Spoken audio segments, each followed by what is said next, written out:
Good morning my dear family and friends. ఓం శ్రీ మాత్రే నమః. ఈరోజు మనం ఒక గొప్ప అలవాటు గురించి తెలుసుకోబోతున్నాం అండి. అదేంటంటే ఈ గొప్ప హ్యాబిట్ మనం కానీ నేర్చుకున్నట్లయితే, అలవాటు చేసుకున్నట్లయితే మనకి స్ట్రాంగ్ రిలేషన్షిప్ అనేది బిల్డ్ అవుతుందండి. అలాగే మన సర్కిల్ చాలా బాగా పెరుగుతుందండి. అలాగే మన ఫ్యామిలీలో బాండింగ్ అనేది చాలా అద్భుతంగా ఉంటుందండి. అదేంటో తెలుసండి, ఈ రోజుల్లోనండి ఈ హ్యాబిట్ చాలా కనుమరుగైపోయిందండి. కంటికి కనిపించట్లేదండి. ఆ గొప్ప అలవాటు ఏంటో తెలుసండి, పలకరింపండి. పలకరించడం. పలకరింపుని మనం మర్చిపోయామండి. ఇవాళ ఆ పలకరింపు వల్ల ఎంత బాగుంటుందో తెలుసా. ఆ పలకరింపు అనే హ్యాబిట్ని మనం మర్చిపోయామండి. ఏమన్నా నేను ఒకటి అడుగుతానండి, మనలో ఎంతమంది అండి నిద్ర లేచాక మన ఫ్యామిలీస్కి గుడ్ మార్నింగ్ చెప్తున్నారు చెప్పండి.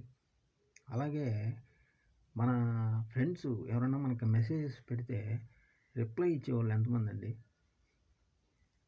చాలా అరుదనే నేను అంటాను.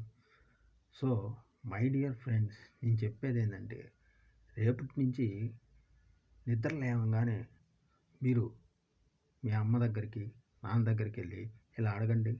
అమ్మ, బాగా నిద్రపోయావా? నాన్న, కళలు ఏమన్నా వచ్చాయా అని పలకరించండి. అలాగే మీ వైఫ్ దగ్గరికి వెళ్ళి ఐ లవ్ యూ అని చెప్పండి.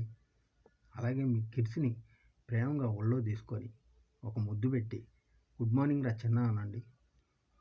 మీకు తెలియదండి, ఇది చేయటం వల్ల, ఈ హ్యాబిట్ని మనం డెవలప్ చేసుకోవడం వల్ల ఎంత అద్భుతంగా ఉంటుందో తెలుసా. మంచి పాజిటివ్నెస్ డెవలప్ అవుతుందండి, మీలో డెవలప్ అవుతుంది. అట్లాగే మీరు పలకరించడం వల్ల మీ ఫ్యామిలీలో కూడా డెవలప్ అవుతుంది. అట్లాగే ఈ పాజిటివ్నెస్ అలాగే మనకి కాన్ఫిడెన్స్ని కూడా బిల్డ్ చేస్తుంది. అలాగే మనకి స్ట్రాంగ్ బాండింగ్ మన ఫ్యామిలీతో బిల్డప్ చేస్తుంది. ఇంకా ఏంటంటే అండి, పలకరింపు వల్ల మన బిజినెస్లో మన కస్టమర్స్ కూడా డెవలప్ అవుతారండి. మనకు పెరుగుతారన్నమాట కస్టమర్స్. అలాగే మీరు మీ కొలీగ్స్తో కానీ, మీ వర్క్ ఎన్విరాన్మెంట్లో ఉండే వాళ్ళతో కానీ పలకరించండి. అందరిని పలకరిస్తూ మాట్లాడండి. సో మై డియర్ ఫ్రెండ్స్, రేపటి నుంచి మనం అందరం ఈ పలకరింపు అనే ఒక గొప్ప హ్యాబిట్ని అలవాటు చేసుకొని ముందుకెళ్తామని ఆశిస్తున్నాను. ఈ వీడియో చూసినందుకు మీకు నా థ్యాంక్స్ అండి. నమస్తే. నేను మీ శ్రీమాత్రే నమః.